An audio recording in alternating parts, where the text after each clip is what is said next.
आप सभी का जेएमडी में स्वागत है। मैं धर्मेंद्र नाग। आज हम लोग एलसीएम एंड एचसीएफ का क्लास दूसरा शुरू करने जा रहे हैं। इससे पहले मैं पहला वीडियो यूट्यूब में अपलोड कर दिया हूं, जिसमें काफी लोगों ने देखा। मैं उम्मीद करता हूं कि वह वीडियो काफी अच्छा लगा होगा। तो चलिए दोस्तों, आज की क्लास शुरू करते हैं। आज हम लोग पढ़ेंगे भिन्नों का लासा और मासा। इंग्लिश से बोलते हैं LCM and HCF of fraction. Hindi से बोलते हैं इसको भिन्नों का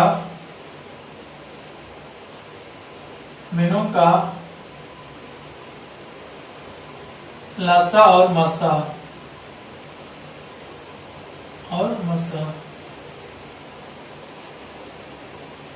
भिन्नों का लासा और मासा शुरू करने से पहले मैं पहला वीडियो में एचसीएफ के बारे में टाइप 2 तक ही बताया था।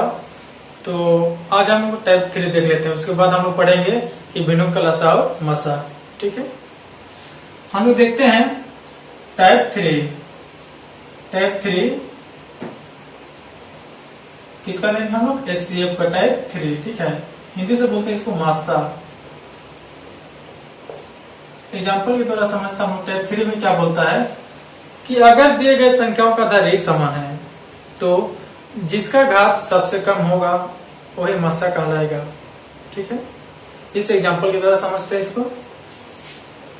जैसे कि 5 का घात 1, 5 का घात 5, 5 का घात 6 और 5 का घात 7 का लासा क्या होगा, इसे क्वेश्चन में पूछ दिया है। ठीक है, ध्यान से देखना है। ठीक है, तो देखिए इसमें कि आधार एक समान है लेकिन घात क्या है, अलग अलग है।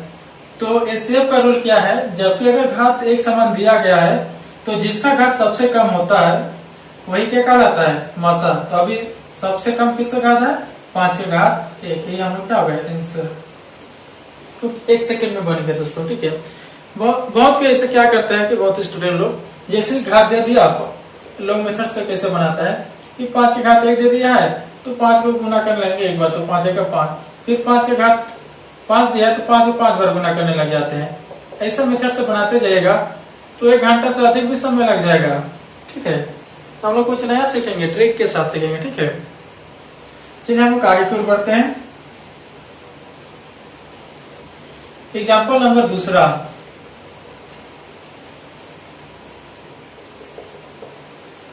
जिसे 6 का घात 3, 6 का घात 7, 6 का घात 9 और 6 का घात 10 का मासा क्या होगा। ठीक है, अब इसमें भी देखिए कि आधार तो एक समान है लेकिन घात अलग अलग है। तो जिसका घात सबसे कम होता है वही हम लोग का मासा कहलाता है। ठीक है, तो सबसे घात किसका कम है? 6 का घात 3। तो ये हम लोग क्या हो जाएगा, आंसर। ठीक है, ये तो समझ में आ गया होगा। तो आगे की ओर बढ़ते हैं हम लोग।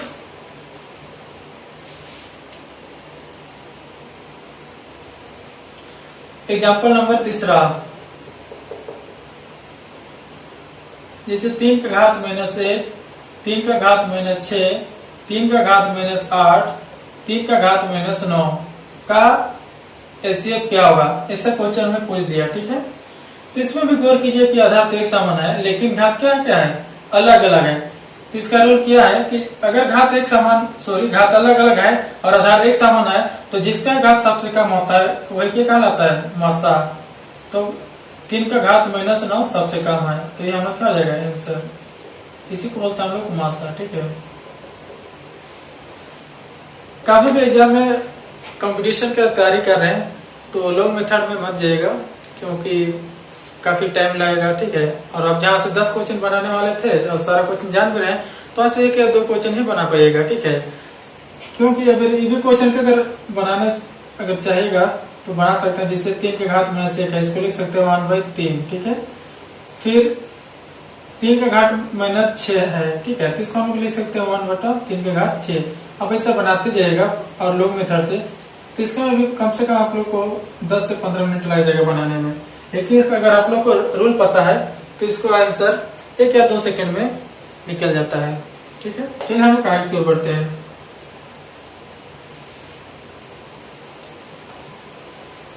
अगर आधार एक समान नहीं है, ठीक है, जैसे 2 का घात 2, 5 का घात 5 और 3 का घात 7 दे दिया है, ठीक है। देखिए अब इसमें गौर करने वाली बात है, तो अभी जितना भी क्वेश्चन हम लोग पढ़ाए उसमें कि आधार एक समान दिया हुआ रहता था, तो हम डायरेक्ट आंसर लिख देते थे कि आधार एक समान है, तो जिसका घात सबसे कम है वही हम लोग का आंसर हो जाता था। लेकिन इसमें देखिए कि आधार भी अलग अलग है और घात भी अलग अलग है। तो ऐसे ये रूल है कि अगर गौर कीजिएगा, ठीक है, अगर आधार को देखिएगा, सबसे पहले आधार को चेक कीजिए, क्या है 2, 5 और 3 है। ये कैसे नंबर है, हम जानते हैं क्या है, कोई प्राइम नंबर है, यानी कि सहभाज्य संख्या है। तो इसका ऐसे हमेशा क्या होता है, 1 होता है, ठीक है। तो इसका भी आंसर क्या आ जाएगा, 1, यही आंसर हो गया, ठीक है ना। सबसे आसान ट्रिक्स, ठीक है। इस तरह मैं और नए नए ट्रिक्स लेकर के आता रहूंगा, ठीक है। आप लोग अगर मेरा वीडियो आप लोग को अच्छा लग रहा है तो लाइक और मेरा चैनल को सब्सक्राइब कर दीजिएगा, ताकि जितना भी मैं वीडियो अपलोड करूंगा उसका नोटिफिकेशन सबसे पहले आप तक पहुंचेगा। तो चलिए दोस्तों आगे फिर बढ़ते हैं। अगर बहुत कोई को अगर को प्राइम का मतलब नहीं समझ में आता है, यानी कि सहभाज्य का मतलब समझ में नहीं आता है, तो उसको मैं समझा देता हूं कि को प्राइम नंबर किसे कहते हैं, यानी कि सहभाज्य संख्या हिंदी में बोलते हैं। अगर 2 नंबर दिया है, जैसे 2 और 3 है, ठीक है, कितना है, 2 और 3 है। अब 2 का गुणनखंड कीजिए, यानी फैक्टराइजेशन कीजिए, तो कितना आएगा, 1 और 2 आएगा, ठीक है। और 3 का भी गुणनखंड कीजिए, इसका कितना आएगा, 1 और 3।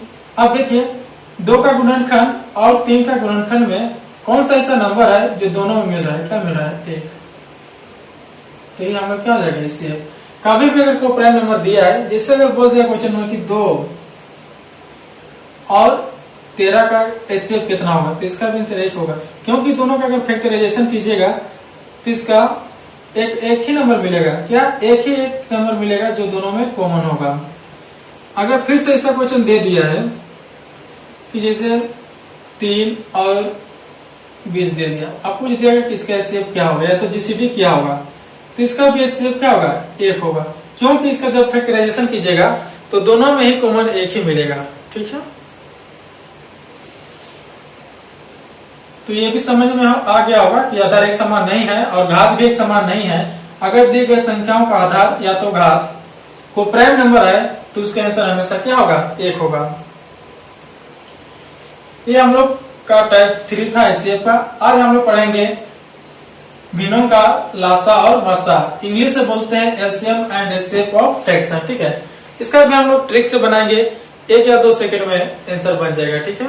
आप लोग वीडियो का अंत तक बने रहिए, कुछ और नया सीखने को मिलेगा। हम लोग एक एक करके पढ़ेंगे। सबसे पहले पढ़ेंगे हम लोग एलसीएम, भिन्नों का लासा। भिन्नों का लासा का फॉर्मूला आता है, भिन्नों का लासा बराबर अंशों का लसा बटा हरों का मसा, ठीक है। ये हम लोग का बेसिक फार्मूला है, हम लोग जिसे स्कूल में भी पढ़ते आ रहे हैं फार्मूला, ठीक है। जब भी दिया रहेगा कि बोलेगा और भिन्नों का लसा ज्ञात कीजिए, तो याद कीजिए कि जब अंश का लसा निकाला जाता है और हर का मसा निकाला जाता है। अगर लसा पूछा तो अंश में लसा याद रखेगा, तो नीचे क्या हो जाएगा, मसा। अगर वहीं पर भिन्नों का मसा पूछेगा तो अंशों का मसा निकलेगा, तो क्या बचेगा, हरों का लसा, ठीक है। इसको याद रखिएगा। वैसे जरूरी नहीं है कि ये फार्मूला से बनेगा, ठीक है, ये तो बेसिक फार्मूला है, ये तो फार्मूला भी जानना बहुत जरूरी है। तो लेकिन मैं एक क्वेश्चन बताऊंगा, सिर्फ ट्रिक से बताऊंगा, ठीक है। ये वाला बेसिक तो मैं बता चुका हूं। इससे कुछ एग्जांपल ले लेते हैं। एग्जांपल नंबर पहला, 7/5, 14/10 और 7/15 का लासा क्या होगा, ये क्वेश्चन में पूछ दिया है। तो हम पहले समझ लेते हैं कि भिन्न किसे कहते हैं, ठीक है। भिन्न कोई भी नंबर दिया है, जैसे a/b, ठीक है। तो ये पूरे बटा को हम लोग बोलते हैं भिन्न। अब जानेंगे कि अंश किसे कहते हैं, ठीक है। तो ए हम लोग का क्या हो जाएगा, अंश। ऊपर वाला को बोलते हैं अंश और नीचे वाला को बोलते हैं हार, ठीक है। ये याद हो गया होगा। इस सबको याद करने की जरूरत नहीं है कि आप लोग जानते ही हैं, इसको स्कूल में पढ़े हैं, ठीक है। तो ये पूरे क्या बोलते हैं हम लोग, भिन्न बोलते हैं, इंग्लिश से फ्रैक्शन, ठीक है। ए क्या हो जाता है हम लोग का अंश हो जाता है और बी क्या हो जाता है हम लोग का हार हो जाता है। अब ये क्वेश्चन का हम लोग कैसे बनाएंगे, ठीक है।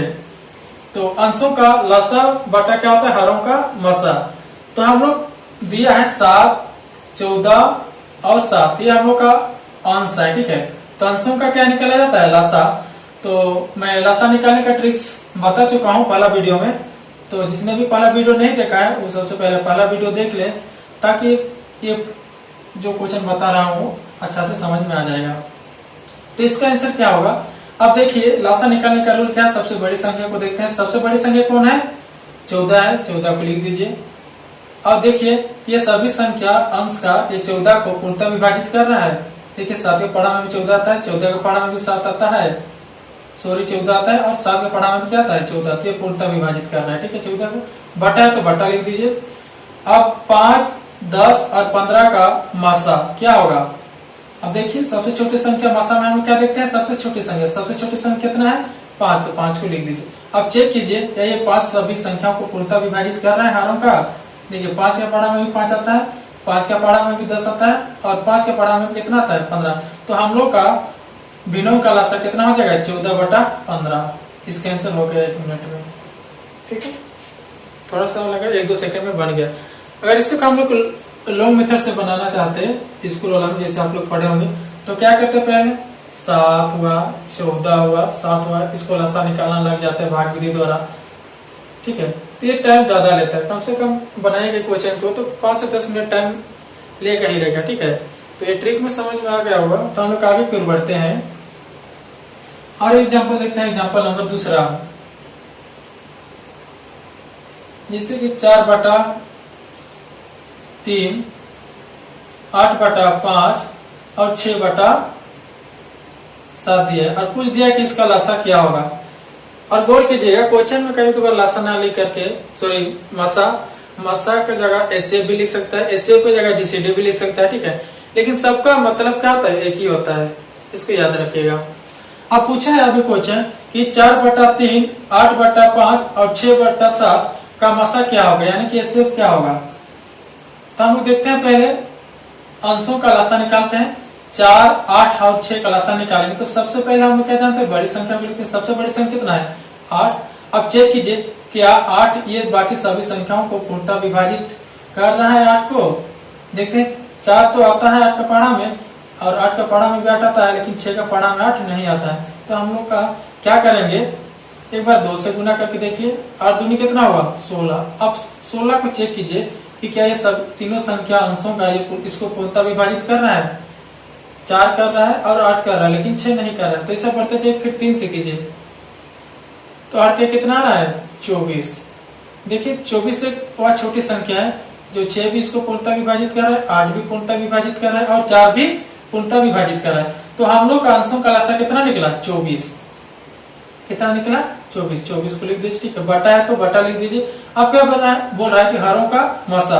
हारों का मसा देखिए 3, 5 और 7 क्या है, को प्राइम नंबर है, यानी कि साभाज्य संख्या। तो इसका मसा में से कितना होगा 1। अब 1 से भाग देंगे 24 को, कितना आएगा 24। यही हम लोग का आंसर, ठीक है। समझ में आ रहा होगा। तो चलिए हम लोग आगे की ओर बढ़ते हैं। ये हम लोग पढ़े भिन्नों का लसा। अब हम लोग पढ़ेंगे भिन्नों का मसा। भिन्नों का मसा, इसका फॉर्मूला क्या हो जाएगा, जब मसा पूछेगा तो ऊपर में क्या हो जाएगा मसा हो जाएगा अंश में, और नीचे में क्या हो जाएगा हार हो जाता है। सॉरी, हारों का क्या हो जाता है लसा।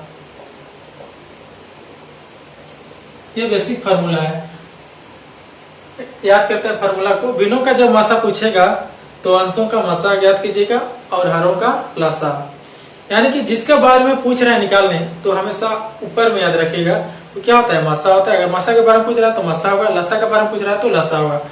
तो अंश अगर मासा लसा हो गया तो नीचे क्या हो जाएगा, मासा का बात कर रहे हैं तो नीचे का लसा हो जाएगा। ठीक है, अब देखते हैं इसको हम एग्जाम्पल के द्वारा समझते हैं। जैसे कि बोल दिया 8/3 2/9 और 4/12, इसका मासा क्या होगा। ठीक है, ये भिन्न में दिया है, क्वेश्चन क्या दिया एक बार देखिए, 8/3 2/9 और 4/12, और इसका पूछ रहा है कि मासा क्या होगा। ठीक है, फ्रैक्शन में। तो जब हम अभी क्या पढ़ेंगे, अंशों का मासा निकालना है। तो अंशों का मासा निकालना किसका, 8, 2 और 4। जब मासा निकालते हैं तो हम लोग सबसे छोटी संख्या को देखते हैं। सबसे छोटी संख्या कितना है, 2, तो 2 को लिख दीजिए। अब चेक कीजिए कि ये 2 ये बाकी दिए गए सभी संख्याओं को पूर्णतः विभाजित कर रहा है। देखिए 2 का पाड़ा में भी 2 आता है, 2 का पाड़ा में भी 4 आता है और 2 का पाड़ा में भी 8 आता है। तो हम लोग का मासा क्या हो जाएगा, 2 हो जाएगा। अब निकालना है हारों का लसा। 3, 9 और 12 का लसा क्या होगा। जब भी हम लोग लसा निकालते हैं तो देखते हैं सबसे बड़ी संख्या है 12, तो 12 को लिख दीजिए। अब चेक कीजिए ये बड़ी संख्याओं को बाकी ये सभी संख्या पूर्णतः विभाजित कर रहा है। देखिए 3 का पाड़ा में भी 12 आता है, 9 का पाड़ा में भी 12 आता है, सॉरी नहीं कर रहा है, 9 का पाड़ा में 12 नहीं आता है। तो ये हम लोग क्या गलत हो जाएगा। तो क्या करेंगे हम के बाद 12 को गुना करेंगे 2 से, तो 12 से कितना हो जाता है, 24। देखिए तीनों संख्या 24 को पूर्णतः विभाजित कर रहे हैं। 3 तो कर रहा है, 12 कर रहा है, सॉरी हाँ 12 कर रहा है, लेकिन 9 नहीं कर रहा है, तो हम लोग गलत हो जाएगा। ठीक है, तो आगे बढ़ते जाइए, 3 से करके देखते हैं। तो 12 से कितना होता है, 36। अब देखिए 36 को 3 भी विभाजित कर रहा है, 9 भी विभाजित कर रहा है और 12 भी विभाजित कर रहा है। तो हम लोग का लासा क्या हो जाएगा, 36। अब काट सकते हैं, 2 का पाड़ा में कटेगा, 2 का 2, 2 का 2 और 2 16। तो हम लोग आंसर कितना आएगा, 1/18। ठीक है, समझ में आ गया। इसको कैसा किया उसको आगे बढ़ देखिए। ठीक, यहाँ पर समझना है ना। ठीक है, देखिए पहले क्या है, 3, 9 और 12 क्या पूछ रहा है, लसा क्या होगा। तो लसा निकालने का एक रूल है कि सबसे बड़ी संख्या को लिखते हैं। तो सबसे बड़ी संख्या कितना हो गया, 12, 12 को लिख दिए। अब देखते हैं ये 12 को ये दिए गए सभी संख्या पूर्णतः विभाजित कर रहा है। देखते हैं 3 का पाड़ा में 12 आता है, 12 का पाड़ा में 12 आता है, 9 का पाड़ा में 12 नहीं आता है। तो इसको एक बार कितना से गुना कीजिए, 2 से। ऐसा बढ़ते जाएगा, 1, 2 से, फिर 3 से, फिर 4 से। एक बार ऐसा संख्या आएगा जो कि सारे संख्या इसको पूर्णतः विभाजित करेगा। हम लोग 2 से किए तो कितना था, 24। 24 3 का पाड़ा में आता है, 12 का पाड़ा में आता है, लेकिन 9 का पाड़ा में नहीं आता है। तो ये भी हम लोग का जैसा क्या हो गया था, गलत हो गया था। हम लोग देखे करके 3 से, तो 12 कितना होता है, 36। देखिए 36 वह संख्या है जो ये दिए गए सभी संख्या पूर्णतः विभाजित कर रहा है 36 को। ठीक है, तो हम लोग का लसा कितना हो गया, 36। जब ये 2 का पाड़ा में कटेगा 36, तो 2 का 2 और 18 दूनी 36। ठीक है, तो हम लोग का आंसर क्या हो गया, 1/18। और एग्जाम्पल लेकर के समझते हैं हम लोग। जैसे 12/10, 17/20 और 19/40। अब पूछ दिया कि इसका मासा क्या होगा। ठीक है, क्वेश्चन क्या है, जब भिन्न में दिया है और पूछ रहा है कि मासा क्या होगा। ठीक है, तो हम चलिए इसको बनाते हैं। पहले क्या निकाला हम लोग को, अंशों का मासा। तो अंशों का मासा निकालेंगे तो कितना कितना संख्या दिया है, 12, 17, 19। आप लोग के एग्जाम में मत ऐसा करने लग जाएगा कि 12, 17 और 19 का मासा निकालना। ठीक है, ये बहुत टाइम लगेगा ऐसे निकालना। ठीक है, 5 से 10 मिनट लग जाएगा। ठीक है, तो हम इसको 1-2 सेकंड में बनाने का कोशिश करेंगे। अब देखते हैं कि ये कैसी संख्या है, को प्राइम नंबर है। देखते हैं 12, 17, 19, ये क्या है, को प्राइम नंबर है। जब अगर को प्राइम नंबर है यानी कि सभाज्य संख्या है, तो उसका लसा हमेशा कितना होता है, सॉरी मासा कितना होता है, 1 होता है। तो 12, 17 और 19 का मासा कितना हुआ, 1 हुआ। ठीक है, यानी कि ये सभी संख्याओं का अगर आप लोग गुणनखंड कीजिएगा तो एक तीनों में ऐसी संख्या मिलेगा जो कॉमन होगा। ठीक है, बाकी कोई भी ऐसी संख्या नहीं मिलेगा। अब देखते हैं हारों का लसा। 10, 20 और 40 दिया है। तो जब भी हम लसा निकालते हैं तो सबसे बड़ी संख्या को देखते हैं। सबसे बड़ी संख्या कौन है, अभी 40, तो 40 को लिख दीजिए। ठीक है, अब चेक कीजिए क्या 40 से बाकी छोटी संख्या पूर्णतः विभाजित कर रहा है। देखते हैं 10 के पढ़ा में भी 40 आता है, 20 का पढ़ा में भी 40 आता है और 40 का पढ़ा में भी 40 आता है। तो हम लोग का आंसर क्या हो गया, 1/40। ठीक है, मैं उम्मीद करता हूँ दोस्तों जितना भी आज क्वेश्चन बताया वो समझ में आ गया होगा। अगर आपको वीडियो अच्छा लग रहा है तो सब्सक्राइब और शेयर करने मत भूलिएगा, क्योंकि आपका एक लाइक ही मुझे मोटिवेट करता है और मैं नया जोश के साथ पढ़ाने का कोशिश करता हूँ। क्योंकि मैं फर्स्ट टाइम ऑनलाइन क्लास पढ़ा रहा हूँ तो थोड़ा बहुत तो घबराहट होती ही है, ये आप लोग भी जानते हैं, लेकिन मैं कोशिश करूंगा कि इसको दूर करने का, क्योंकि मुझे आदत है ऑफलाइन क्लास लेने का। तो चलिए दोस्तों, इसी के साथ आपसे लेता हूँ विदा। धन्यवाद।